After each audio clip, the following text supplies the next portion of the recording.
Pertama, orang kaya tidak bekerja untuk uang, hanya orang miskin dan orang kelas menengah yang bekerja untuk uang. Orang kaya membuat uang bekerja untuk mereka. Bagaimana caranya?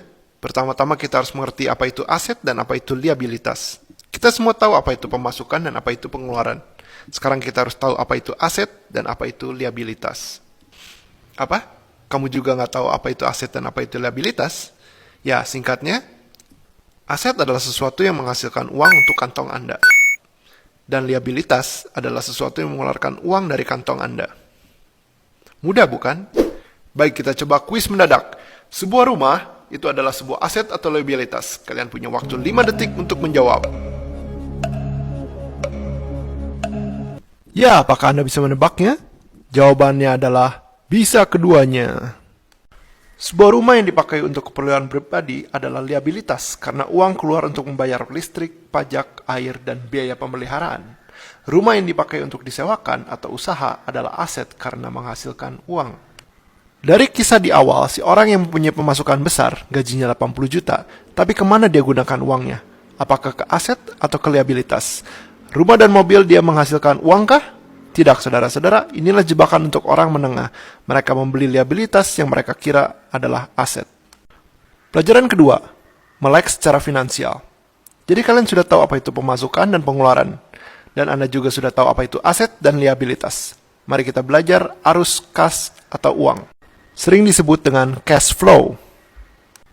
Kita ada pemasukan, lalu ada pengeluaran, lalu ada aset, dan contoh aset adalah royalti, properti yang menghasilkan uang, deposito, bond, digital product, dan lain-lain.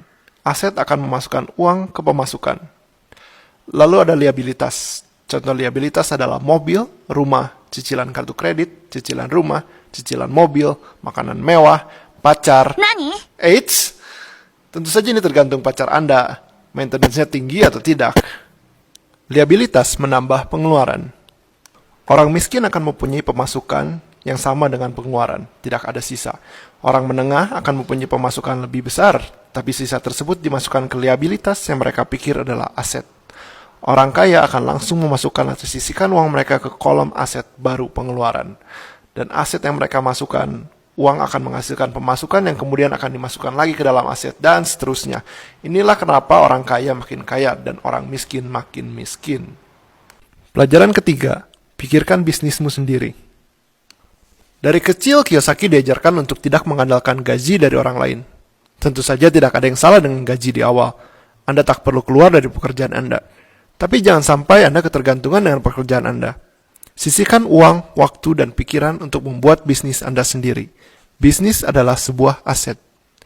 Tapi kan bikin bisnis sangatlah beresiko. Kalau saya gagal, saya bisa kehilangan semuanya.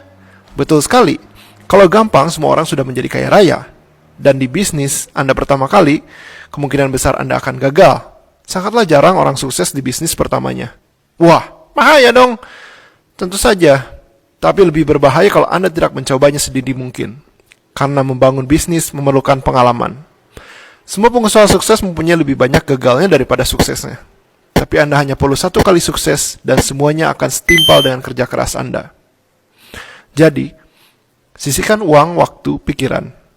Bikin bisnis, gagal, dapat pengalaman, kalibrasi atau sesuaikan strategi baru.